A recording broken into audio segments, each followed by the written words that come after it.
Hey, welcome to the Closing Time Podcast. My name is David Mansour, and I'm a mortgage loan officer here in Peachtree City, Georgia. And the goal of my podcast is simply to give you some insight and maybe look behind the curtains in the lives of some of the people that you do business with and see who they are outside of their careers. I hope you enjoy.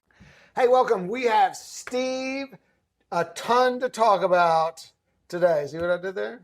Yep. Steve Tunn, Aviator Home Loans, mortgage loan officer, Navy pilot, FedEx airplane flyer. Did I say mortgage loan officer? Mm-hmm. Church volunteer. What else are you doing? No, that's about it. That's it? Yeah, raising three crazy boys. You do have three. You have three boys at the perfect age. Like Yeah, you the are fun at your ages. sweet spot. Like, Well, that's what I tell people. Get your kids involved in sports that you secretly yes. like golf, roller hockey, soccer, and then you get to keep doing them for your whole life. Nice. They're playing the roller hockey. Yeah, roller hockey is a game changer if you have a kid with ADHD. So most people don't even know that it's here. But I had some friends that played it, and evidently the Peachtree City team's really good, right? Yeah, it's a full system. We unexpectedly homeschooled our middle one last year. And so we want to get them in something like really active. And someone recommended hockey to us. And we put him in roller hockey, and it has been a game changer. He skates all the time, plays all the time. Is moving up the leagues now. So nice. I think we left. I just said one pop in my head the title. I want to say financial consultant. You're not a financial consultant. You're not licensed in that arena, correct? No. What do you do? Because I know you talk about it a lot. I know that's how we first met years ago. So what do you do in the financial planning? A lot of it is previous to mortgage. No one you fall into mortgage. No one comes out of high school and they're like, I want to be a mortgage loan officer. You kind of fall into it. And so prior to mortgage, I was a Dave Ramsey coach. And I would just do budgets for people. In the Navy, I do budgets for people. Just generally help people out with financial, not really planning, but just running through snapshots and all that. So we still do a lot of what we call wealth blueprints and budgeting for our clients. And they seem to really enjoy it. Most of our pre-approval Zoom calls are over 2 hours long because we will walk them through the entire start to finish. Did you ever get into Ty Duncan? So Ty Duncan was a mortgage guru, and I don't hear much about him, but he helped me with my start. He was like the original coach, whoever you would think of as a mortgage guru right now. I don't know if Barry will be, but he does more just rate forecasting. But whoever you can think of that does the coaching and direction, he had the CDs, and he talked about I forget what he called it, the upfront client interview. But he talked a lot about the financial plan and walking them through the whole scenario. And he had a whole thing about it. And he was big on scripts and everything. So he was amazing. He might be worth a listen if you jump back on some of his old stuff, because I still use his scripts to this day. I don't even realize they're scripts because I've been using them so long. I think the mortgage process in general is messy. It's stressful for a lot of people. They don't like it.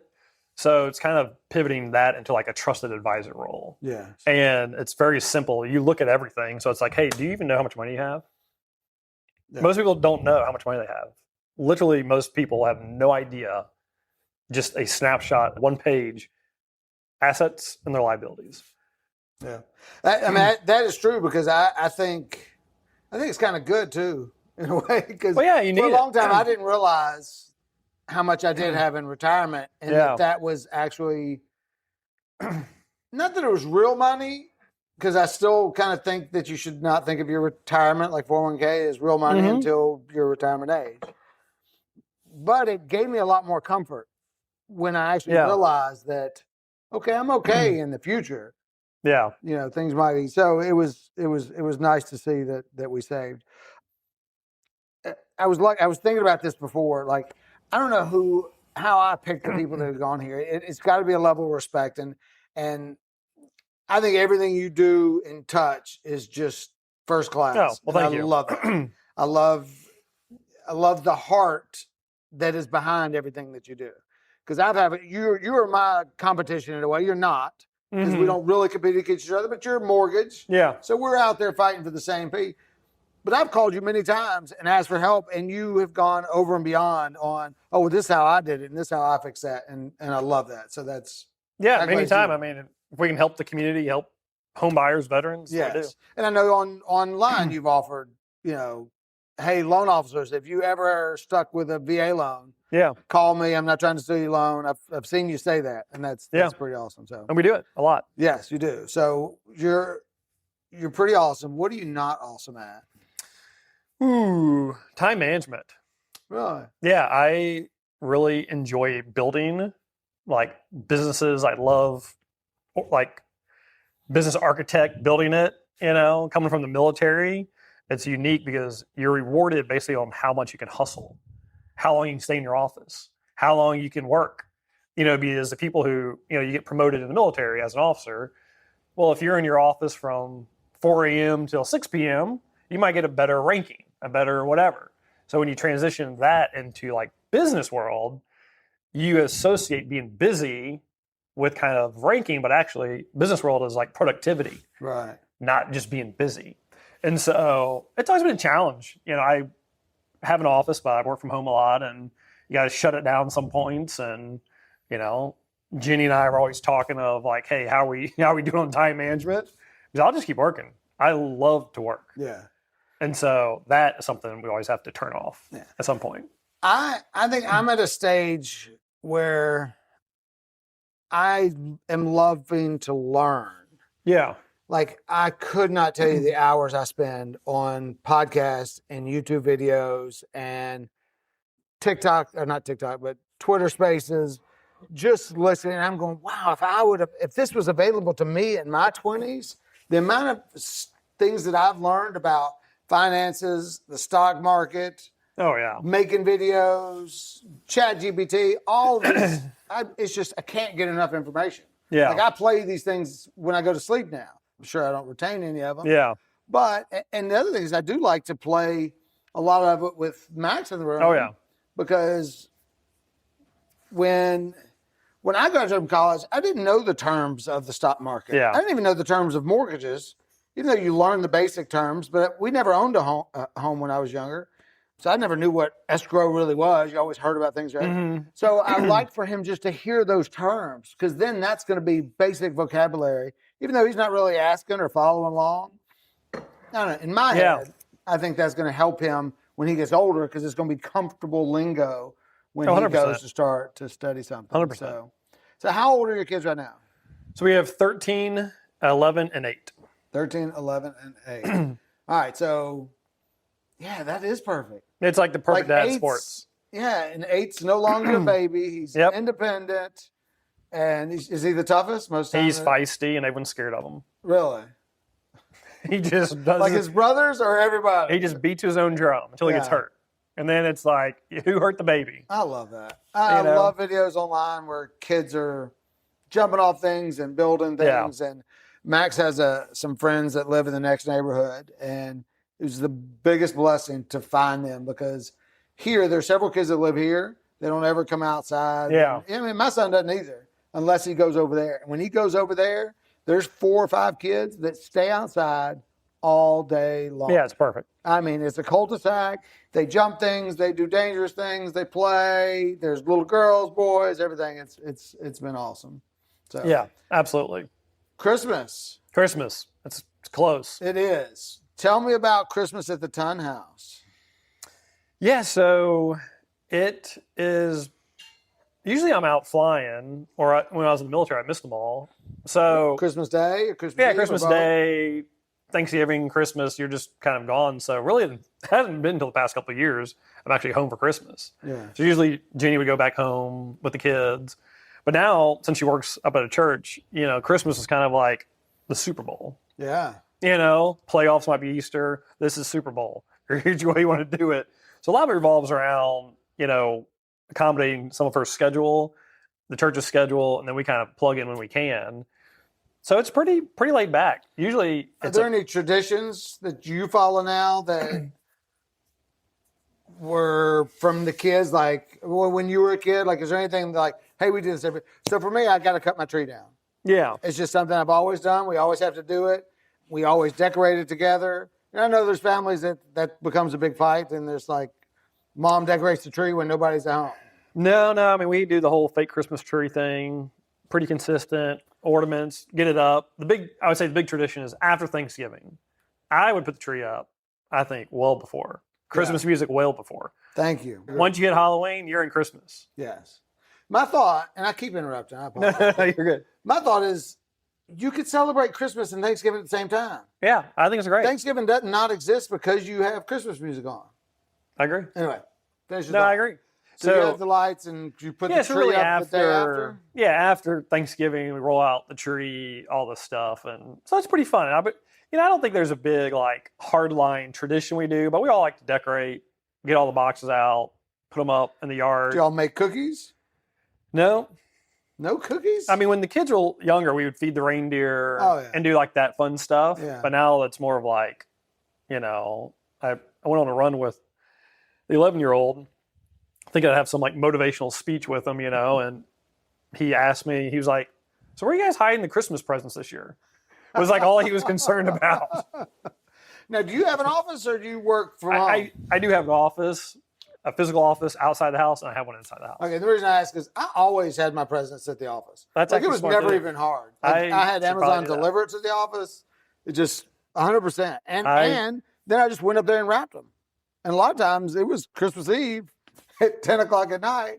I left the house, wrapped the presents, and brought them home because That's genius. I should have done that. Who wraps in advance? Yeah, we'll use like neighborhood, like neighbors and stuff, but Oh, okay. office would be way For the easier. big ones, that works. Yeah, so like, talk about traditions. Like, we always carved pumpkins when I was a kid. Like, Yeah. every year, that was like the greatest thing in the world. I think we've carved one pumpkin. I know. I don't know why. It's like my kids just haven't even been interested. I brought them home, and they're just kind of like, Yeah. not interested. But we always bake cookies, and we're not very good at it. So it's usually the peanut butter one with the Hershey Kiss on top. Yeah. But I'm doing a podcast hopefully next week, and we're going to do some cookie tasting. Ooh. So I thought about, and I should have, I'm going to organize it next year. I want to have everybody that was on the podcast to come back That'd be cool. and all do like a Christmas something. Like a podcast alum. yes. Like you're an alumni of the podcast. Yes. Like appreciation, but then, I don't know. But then, if it's, I think I've had 28 episodes, something like that. That's a lot of amazing. people in a room to be tasting cookies. You should be proud of yourself. Are you proud of yourself for the podcast? You should be really proud of yourself. It's really cool doing this. So thank you very much. It's, I talked to Amy Gantt was on here. We talked about the imposter syndrome.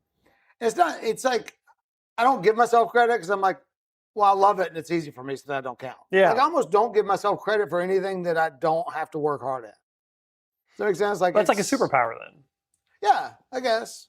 Double down on superpower. Talking is superpower. No, that's what it is. Yeah. Like, when things come natural, I feel like that's like the download that you Yes. get. And I do work hard on we talked about the editing and Yeah. the little videos. I do spend a lot of time on that. So, but I'm not proud of that yet because I don't think it's as good as it can be. Well, you're learning. Yeah. You said you like to learn earlier. Yes. And I am comparing myself to Joe Rogan's clips and, all these others that just seem to be crystal clear video, perfect audio. And mine have been pretty good for the low budget and the low effort that I do put into the recording. But Well, it's supposed to be messy. yeah, It's supposed to be messy. it is. So your wife has taken over. I was going to interrupt again, but say, No. You talk about Christmas is now the Super Bowl for y'all, but your wife is in charge of Upstreet now. Oh, yeah. Sounds like. Super proud of her. Well, I feel like you've got the Super Bowl every Sunday. I'm sure your kids got to be at church early, and they're involved in the decorating and the changing of the guard and just everything up there. That's got to be an amazing experience for your kids. No, it is. And I think super proud of what Jenny has done. And a lot of people don't realize Jenny has a very big background in education, master's in like reading and literacy. Like she has a very significant background with children. And I think she really enjoys from volunteering. She's been up there for 7 years now and on staff for 4, I believe. 4 years now. Knows how the system works, knows it. And it's a big responsibility. I mean, there's a lot of kids, volunteers, you're constantly plugging holes and making it work. And I mean, Sundays start at 7:30 at our house, and off go the kids and her. And Yeah. Well, you does it know. start at 7:30? Does it start Saturday? When do they get ready? Because I just know, like, Whitney was fantastic. Yeah. And before her, like, the talent and everything they have to manage with safety Yeah. and with you got to make sure the kids have a good experience, but you also got to make sure all these volunteers have good experience. They're volunteering, but you also got to make sure that they're happy. Yeah, you definitely have two clients. Yeah. You have volunteer Kind of like clients. the mortgage business. Yeah. We've got two clients in the mortgage business. Client and the realtor. Yeah. Yeah, so she's got both sides of it, and it's good. It's a good organization. It's a tough one, and I think you really have to be called to do it, and she definitely feels very called to do it, and I think it's great what she does. That's awesome. And it's not easy. Technically, they get Friday, Saturday off, but Okay. your Sunday's Monday, but people are calling, and there's a lot of things that happen up at the church and the church family that people don't even see. Right. And a lot of the resources that Jenny works with and, Chris Patton work with, I would say 80% of the stuff going on, no one even knows about. People are getting assistance. People are going through life changes. Like, there's a lot that happens, especially when you're dealing with kids and all the messy stuff that can happen in life. Yeah. I'm starting to see that because just not only with the assistance, but, with the tragedies that some people are experiencing. Mm-hmm. And I know I see some of the other Andrew up there that he's like, oh, I can't. We're working with this family, or just in so many different avenues. So I know it is a full-time job, but it's a great season of life because I know Whitney moved on because she basically is in town. She's like a pastor in a way. She has to be in church every Sunday. Your vacations are controlled. Yeah, you don't miss Sunday. I mean, that's kind of what goes with the territory, right? You don't sign up to go work in a church. Church. If you like run into the lake every week. Yeah, and then you're like, hey, I want to do that. But it's been great. I mean, Whitney did an amazing job. All of her kids, just the pattern you'll see is once a lot of people's kids go through the whole system, a lot of times people might choose something different, It's been very influential, and all of our kids have all been baptized up there. I think it's very positive having them in the church environment, the church family. And it's really cool. Really proud of what she's done. And there's long nights, there's early mornings, there's a lot of head space, I call it. Like you're constantly thinking, but she's definitely built for it. And I think she does a great job at it. And I'm like, go as long as you can. And for the kids too, because I was the same. I was a storyteller in Upstreet while my kids were going through. And then once they moved on, I moved on and have not found where I'm going to plug myself back in yet. I'm still working on that. But I think it's so great to have your kids seeing you volunteer. Yeah. Or serving is probably better. Because sometimes you're paid to serve, but you're still serving. Yeah. And you're being paid to serve because you're good at it. And so I'm very careful with those two words because serving is very important to me for everybody to serve, whether you're serving your clients, truly serving your clients in the mortgage business, or as a realtor, truly serving them versus just transactional doing anything. Yeah. And so there, for your kids to see, your wife up there handling stress, but then also handling joy and all the things that they probably see her putting together these things. And then they're in the big room when the big thing is revealed and they see the joy and the reward. So all that talking to just say, that's awesome. I think I think it's awesome. Rewards for your kids. Yeah. So, I think it's awesome what she does. So mortgages. So you're still you're a Navy pilot. Mm-hmm. And how long did you serve in the Navy? Were you the full retired? So I did 11 years active and then 8 years reserve. And I have 1 year left in the reserves. 1 year left in reserves. So I still drill up in Marietta. Okay. So then do you have the opportunity to continue if you want? Or is that I'm just going to hit the 20 and be done. So next year is 20 and you're 20 done. and we're done. Wow. Do you get like a medal or a badge? I think I just always, sometimes you hold personal goals that people don't understand. Yeah. That you just want to achieve. And I just always want to get 20 years of service. That's awesome. It's funny. Again, so the description of my podcast is it's going to be as good as my attention span will allow. So I bounce around. I always said in the mortgage business, when I first got in it, my manager had been in it 10 years. And I was like, who does anything for 2 years? Like, what? Yeah. For 10 years, why would you do it? And here I am 25 years later. So, all right. So you did that. And now you're a pilot for FedEx and it's freight. Is that Yeah, just freight. So obviously FedEx is a big logistics company. So I fly 777s over there. So we do the is long it international? haul. Yeah, long haul. I thought yours were long. Yeah, because you were like, Yeah, you go all over the world. I've always enjoyed traveling the globe, from Johannesburg to Paris to Guangzhou, China. We spend a lot of time in China, Japan. Like, I enjoy getting out, learning the different cultures. It's really interesting to talk to other people from outside the U.S. and get their opinions on U.S. politics. It's actually one of the funnest, coolest things ever. So do they hate us as much as we think that they do? No, it's, the funny thing is I don't really partake in a lot of the news, but the CNN, the Fox News, like, that's really just for America. Yeah. Outside America, those don't get put out. BBC is a big one outside the global news brands. So it's pretty interesting when you travel, like, all the stuff we're being told, no one knows about. Right. They just know they like this guy, don't like this guy. They like this, they don't like that. It's like A and B. It's not constant feed of just, I don't even know what you want to call the news now. Yeah. But and I would agree. I had Lisa Kelly on, and she was talking about in Ireland. Yeah. She was like, people think that other people hate America. She's like, people in Ireland love America. Yeah, they love Americans. They name their streets after American places.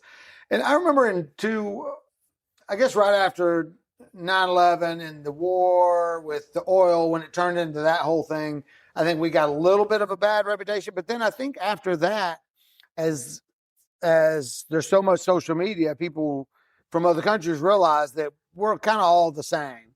We're a product, we're not our government.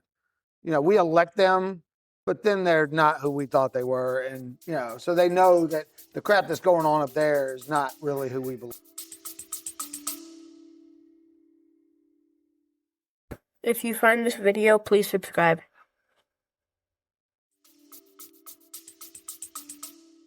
No, they're pretty good about it, but it's fun, in China, I tipped the driver one time, he's giving me a hug and I don't really know what's going on. And I tipped him like 2 days' wages. Like, you don't even realize in some of these cultures and like the way it works and income disparity and like poverty and all that stuff. And I'm like, well, shit. Yeah. Glad. I had no idea. And the guy's like, dude, you just gave him 2 days of wages. I was like, $20, $30. It was a long drive, So that's the stuff you kind of see around the world that you kind of step back and you're like, all right, we're good. Yeah. We're good. We're a very wealthy nation. Even our poor are wealthy. Yeah. I mean, I would say our nation's a consumer driven nation. A lot of other countries are not consumer driven. Yeah. They're very work driven, The U.S. is really the only country that gets 2 days off every 7 days. A lot of cultures work, 6 days, 7 days. Really? They don't do all so this. They always make fun of us they say we work too much. Is it because we don't, like a lot of countries I know take a minimum of 4 weeks vacation.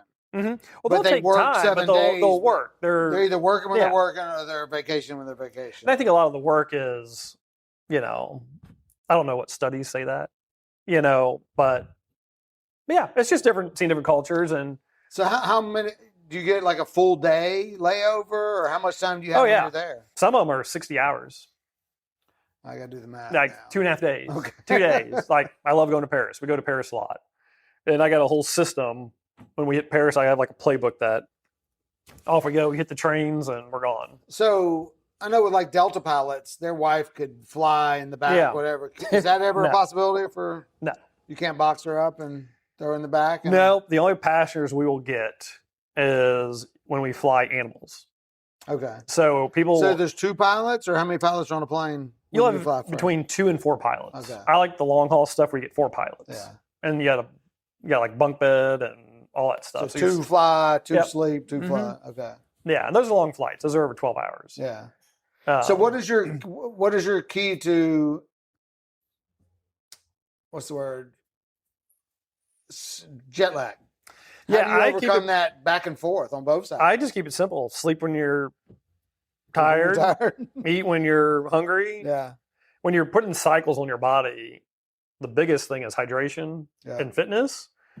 But if you, running mortgage and flying, we have a team in the mortgage side, but you just have to accept like, hey, Yeah. I'll tell the team like, I'm out today, Yeah. or I'm doing whatever, or we're kind of recovering. Previously I try to get home and stay for 36 hours, and then you get too tired to sleep, Yeah. and then your whole, I'm like, if it takes 3-4 days to get back, Yeah. I'll take 3-4 days. Well, I had a friend tell me once, because we used to travel international. He's a Delta pilot, international. And he said the first thing he did every time he landed was go for a run. Yeah. He said, because one, he'd check in his hotel and then go for a run. He said, one, it gave him perspective of where he was in the city. It gave him an idea of where he was, but also just helped either wake him up if he needed to stay up longer, or whatever it did, help him adjust that. So I've started, I haven't done it in a while, but I don't run as much. But for a while, I was trying to go for a run. First thing I did, put your stuff down and go for, even if it's a mile, whatever, just kind of around the blocks, just get outside and see everything. So, I love walking. Yeah. I've shifted a lot of my running to walking now. Yeah. And we do that as well. I used to, I used to make fun of my friends because, we did boot camp at 5:30 and they'd get up and go walk at 5:30. I was like, I can walk at any time. Why would I get up to go walk at 5:30 in the morning? And then I realized, Davey, you're not walking. You're not walking. Yeah. So go when you have friends that are walking, and that'll make you get out and walk. Yeah. So, it's oddly nice to walk around the lake and first thing in the morning. It's wonderful. So nice and cool. So then mortgages, you're doing that. I don't think you realize how much production you're a high producing loan officer. You are not average run of the mill. You are extremely successful, again, at another business, and you're still flying. You're a full-time employee flying, and you're running a very successful mortgage business. How do you do that? Team, I think a lot of it is I've bounced around really quickly in mortgage when I first got into it. And the other thing too is I had 2 businesses prior to getting into mortgage. That did not work, by the way. I think the only clients I ever had were my parents and the other 2. So thanks, Mom and Dad, for helping the first 2 businesses. But no, in mortgage, any business, you have to look like it's about sequencing and about architecture. And really it comes down to capital utilization and identifying a constraint in a business. And so this applies to anything, not just mortgage. So for me, a constraint is time. I fly. So what's one thing I can do is I can go get a pre-approval manager, or LP1 they call it, or there's various titles for them. And that's Ashley. And we've been together for a while, and she's absolutely amazing.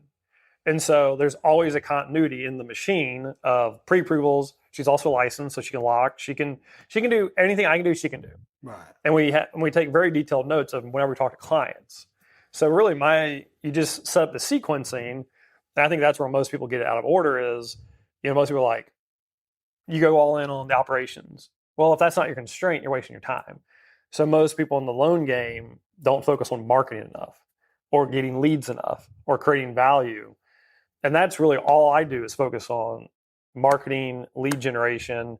99% of my day, or it's 95% of my day, that's all I focus on. The rest is handled by pre-approval manager, Sydney, our processor, collectively, between the 3 of us, more on them than me. But we have done 5,000 loans. Yeah.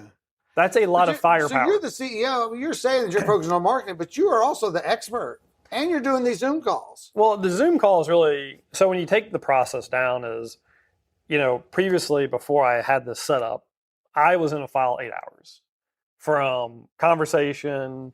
So that was my next question. So now you have a level of production where you can hire these people. How did you manage it in the beginning? So say somebody that's trying to build something like this that can't hire a closing manager, what is a system that they should create? I think the first thing is, what worked for you? Identify what you want to build before you even start. Because most people see, a producer or this or that, and they're like, I want to be just like whatever. It takes time to build things.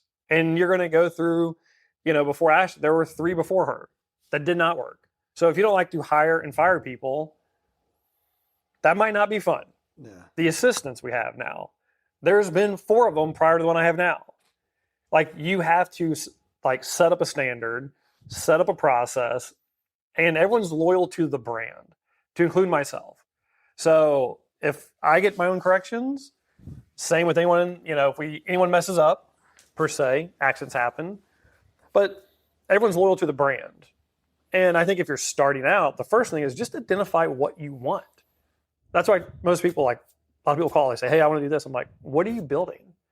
Are we building a lifestyle business, a max revenue business? Are you building, mortgage business is inherently very different than a wealth management or insurance business. And so when people reach out, I usually just ask them, like, what are you building? Because if you don't know that, then you're going to waste time trying to create something, or you end up losing resources or wasting money. Right. Or you get the people in the wrong seats. But it takes time to put the pieces in, and then when you have it, you kind of lock it in until you kind of get to the next constraint. And then you go back to, like right now, our constraint is just more business. Right. The operation's built. Okay. So there's a lot of words there. So let's break it down and make it a little simpler. Yeah. So for somebody that wants to build a mortgage business, because you're very system oriented, I guess. Because we've talked about the things that you've hired out for people to farm through LinkedIn and through all that, through the marketing. So do you think, so you said you believe marketing is the biggest place where people are lacking? Or do you think it's in the systems once they get the loans in through the door? Nope, it's 100% on. Marketing will pull the company. You can't push it from behind. And what I mean by that is if you don't have a game plan to market, it's really tough to create the operation and then you start pushing it from the back. Like you're trying to push the operation. And if you go talk to a business partner or a realtor and you're like, I can do all this cool stuff, they've heard that speech a lot. Right. So the marketing is really, all marketing does is get people to say yes easier. That's all we're trying to do. And I always say you need to be one ahead of the transaction. So for, if you're prospecting with referral partners or whoever it is, like just solve their problem and show them how to solve their problem. Don't ask for the business, just show them how to solve their constraint for them to get more business. And so if you're looking to start, so your original question was, where do you go if you're looking to start a mortgage company? The first is... Now, so just differentiate. So we're talking about a mortgage company or just a mortgage business? Like, because you started a mortgage company. You own Aviator Home Loans. So we started out as a lender. Okay. So we had warehouse lines. We had, I call it the bazooka gun. We're funding our own loans, but there's too much compliance. Really quickly, we learn this is not where we want to be. So we focus on the mortgage brokerage side. Okay. So we have a bunch of lenders that we take the client's information, their application, and then we can shop their loan for them. Do you, again, my ADD, but do you know how incredible that is that you went from no experience, and you've been doing this, 5-6 years? Yeah, right at 5 years. You went from, it wasn't like, I've been doing mortgages for 28 years, and I talk to a friend of mine in the business all the time, and we're always like, let's just do this on our own. Why are we keep doing this, doing it on our own? And we're like, I wouldn't know who to call to fix the copy machine. Like, there's just so much. That is incredible that you learned how to. That's a big thing. Is not just learning how to do it. You actually probably had to learn it and do it at the exact same time. I don't see how you had the window to do mortgages, to learn how to do mortgages, to learn how to run. But you said you've had experience in running a business, so I guess it's similar. Yeah, it's similar. And all that other stuff. I always just say kind of the two things. The first is if you're an employee of a mortgage company, their job is to keep you an employee. They will tell you every scare tactic to keep you in that company. Yeah. And some of them are legit. Hey, compliance, don't do this because compliance is absolute, it's really tough. Well, yeah, compliance isn't fun. Like, I get it. Go hire it out or whatever it might be. So I think there's a lot of, persuasion that happens with people who want to go build something. And a lot of times the higher ups per se, I say, don't do this, and I'm not saying they're all that way, but I have found I was told by some trusted people every reason not to do it. And then you do it and you're like, that wasn't too bad. Yeah. That wasn't too bad, And then I think the second thing is just, you need to bet on yourself. I think that's where most people, like the worst case of this whole scenario is I go back to doing what I was doing with another company. So you're just learning. Like you mentioned earlier, you love learning. I love learning. I'm a do it with your hands learning guy. So I'd rather bet on myself, check it out, see if it works. If it doesn't work, hey, we're cool. That's tremendous. That's awesome. So your VA has been your focus. Yeah, VA. We've talked about that because you had an experience, and people can watch your videos to find out your experience and how you turn that into a passion of helping veterans, but also pilots. You focused on because Delta pilots are paid different. All pilots are paid, yeah. I guess all pilots. So yours is the same. You get paid flight time versus you're not just a salary person. So that's gives you that experience. It's very confusing, but you're paid under a collective bargaining agreement. Right. And underwriting really struggles with reading the contract. Right. So we just dumb it down for them. Yeah. And I think what I've learned that my experience with even loan officers that I work with, there are certain borrowers and even loan types that it's a lot of effort for the loan officer. Yeah. And so they will pass on it. And the reason I say that is because for you became it to where it's not an effort.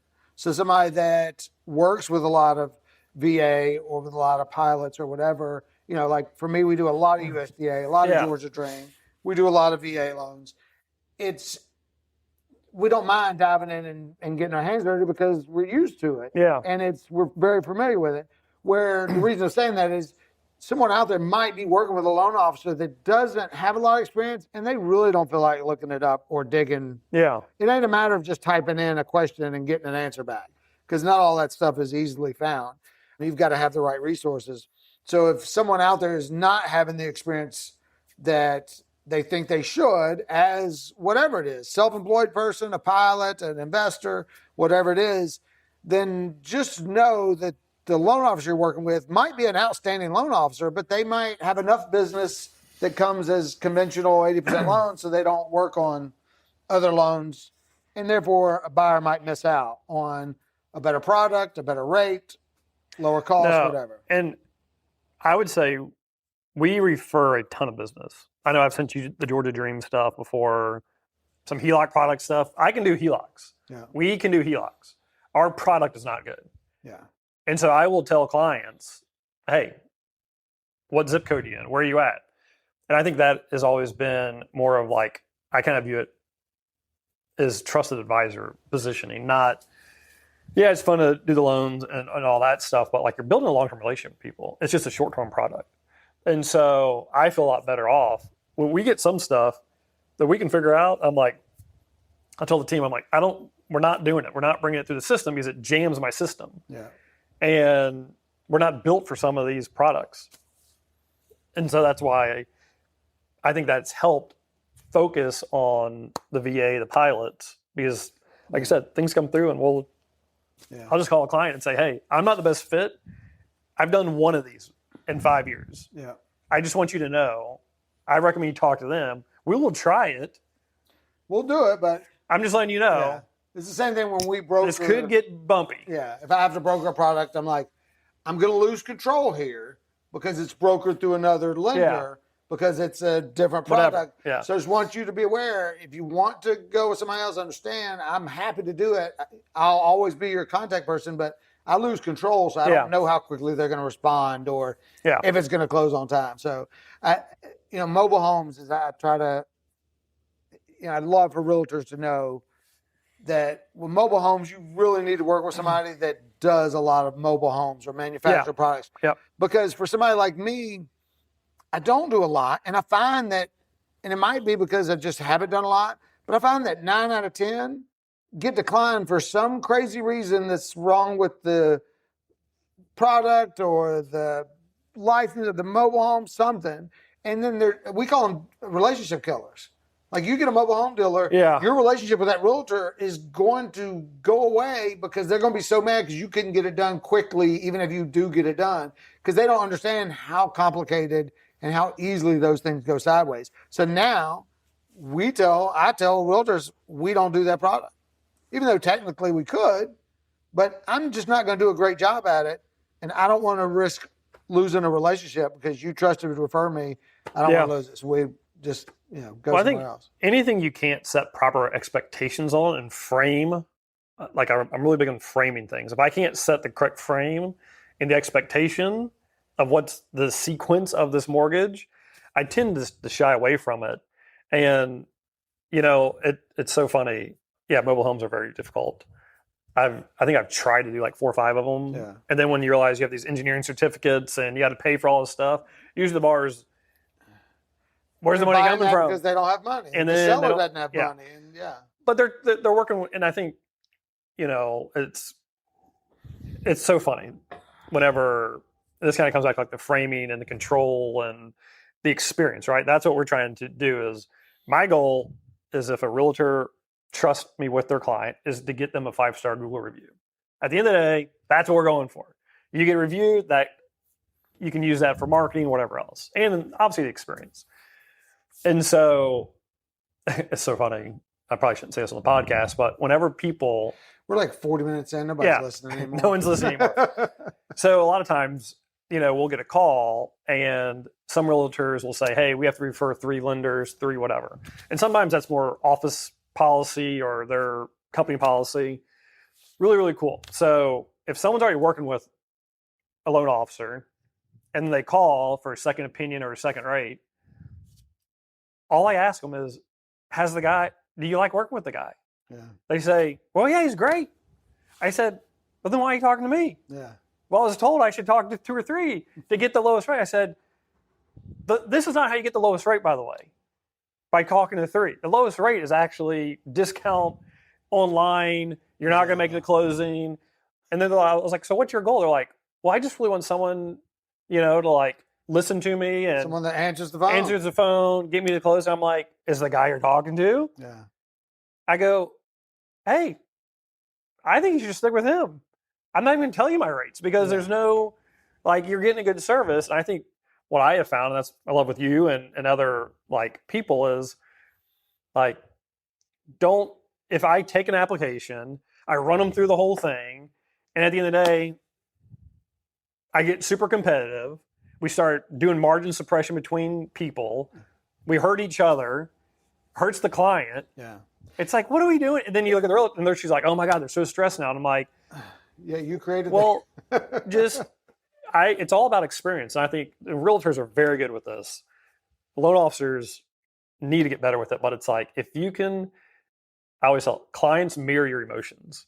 So if you get excited, your client gets excited. If you do this, they get this, But I always just found it funny whenever people call and they're already working with someone. I'm like, do you like them? They're like, yeah, they're great. Yeah. I'm like, then keep working with them. Yeah. Well, I don't like this. I'm like, did you tell him that? Well, no, I just want to I'm like, no, tell him. Yeah. I'm sure he'd love to help you out.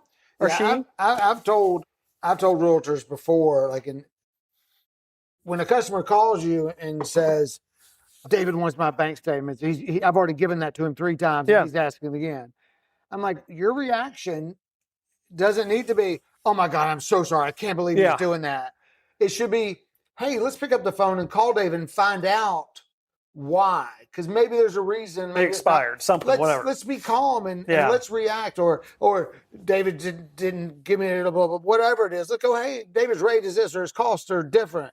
Well, let's call David and let's ask him why it's different. Because they will go to the realtor and blah, blah, blah, blah. And the agent's reaction either makes or breaks the trust that customer has in us. So if they go, hey, let's pick up the phone and call David, there's got to be a good reason. There's no way David just increased the closing costs $1,000.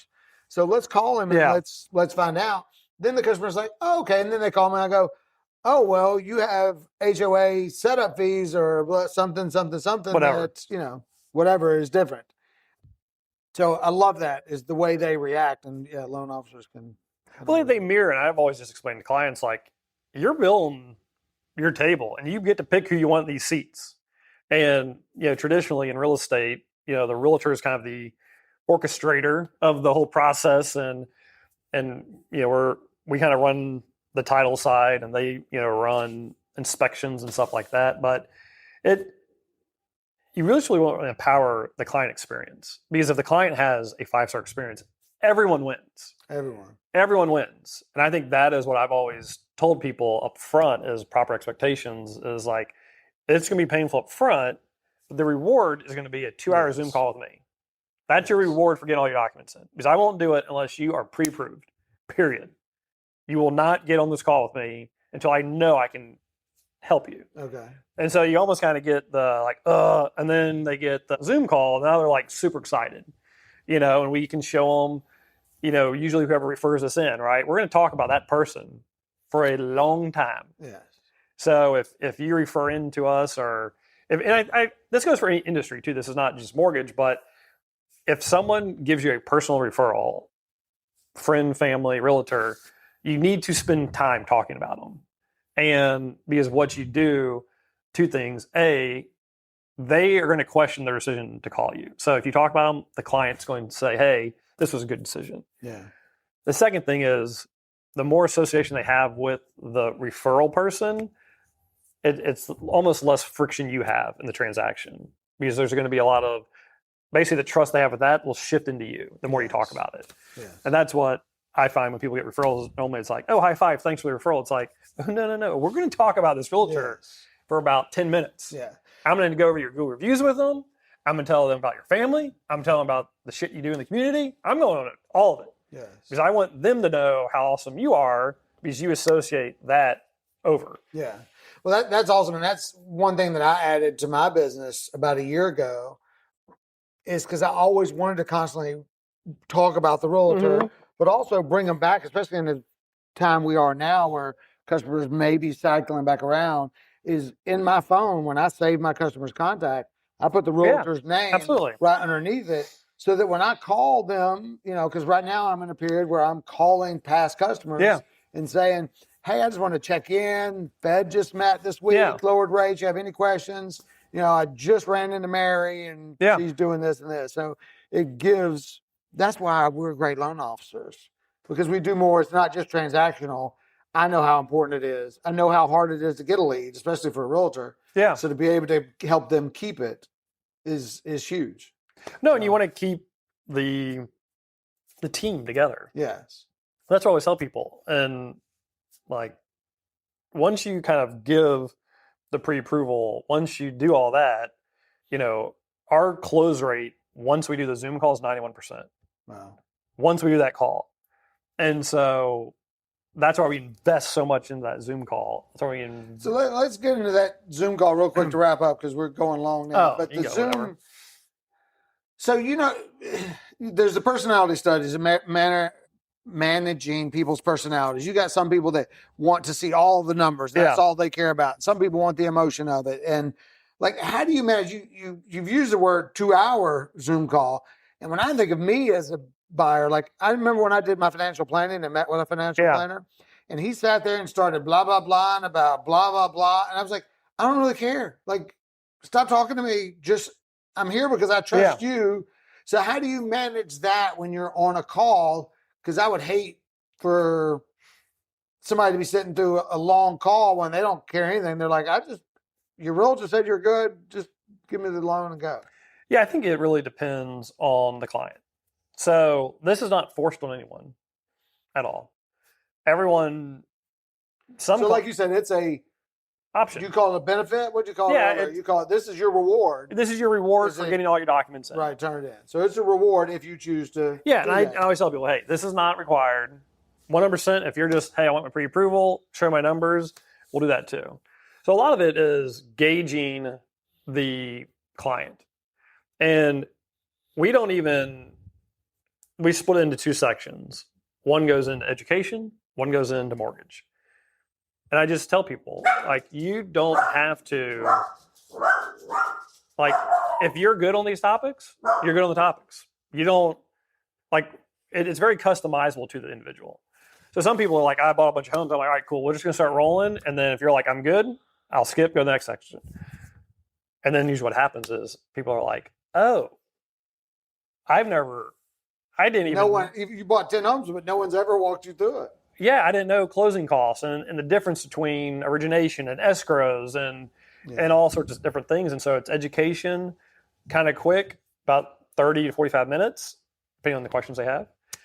But that's when we go over this is when you need to call me. This is when you call the realtor. This is when you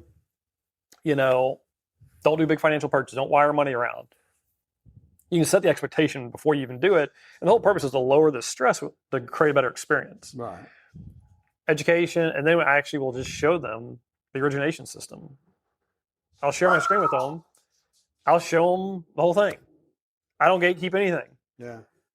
And I'll walk through their documents with them. I'll show them the whole application. We'll update, make sure the titles are correct. And what you're doing is you're creating the system to where the second they put an offer in, they know everything. Yeah. And I can close in 14 days because they walked through this whole document with me. Yeah. So if there's anything they wanted to change, they could have. I'm not saying obviously things can change when you get in the transaction, but it just sets a really good tone. Sometimes the realtors might hop on it, sometimes they don't, but I don't force it on anyone. Yeah. And I think that's the key is I just offer it up, but the feedback we get at the end of the loan is everyone's like, dude, that call was amazing. Made everything. And you can set up like, this is when Ashley does things. This is when Cindy does things. This is when you're going to hear from this person. Yeah. Do they get on the call with you or? Mm-hmm. No. No. Yeah, But they can. I mean, sometimes, Ashley's hopped on, I think once or twice. But it's a very good way. But this is how, to your point, sometimes they'll do these things and they'll run it back to their financial advisor. Because when you're qualifying for homes, paying off debt can be different, or how you want to structure something. Obviously we don't want to incur tax obligations if they cash something out early, or, big one we've had lately is taking, a non-retirement asset account, taking a loan off of it instead of cashing out your investments. Right? So they don't pay capital gains and all that stuff. So you're looking at it, they're like, are you cool if we do that? They're like, yeah, how do I do it? I'm like, call your advisor. This is what you need to tell them. And so you just build a lot of trust. Yeah. And you build a relationship. Yeah. I keep talking awesome. way more about it. But. No, that's awesome. I absolutely love talking to you about it because it gives me a lot of things that we talk about. The Todd Duncan part of his interview process was a lot of those things, and I forgot them. And you just brought them all back into mind, and my mind's clicking on just kind of communicating more with the financial planners and all that. It helps. So I had a friend that did all of his applications face to face. Yeah. And I was like, how do you do that? That's so painful because people want to sit and drag it out. And I'm like, when in busy times, I just felt like I never had time. He's like, this saves so much time. And I started paying more attention, and all the things that was keeping me so busy catching on the back end, he did it all up front.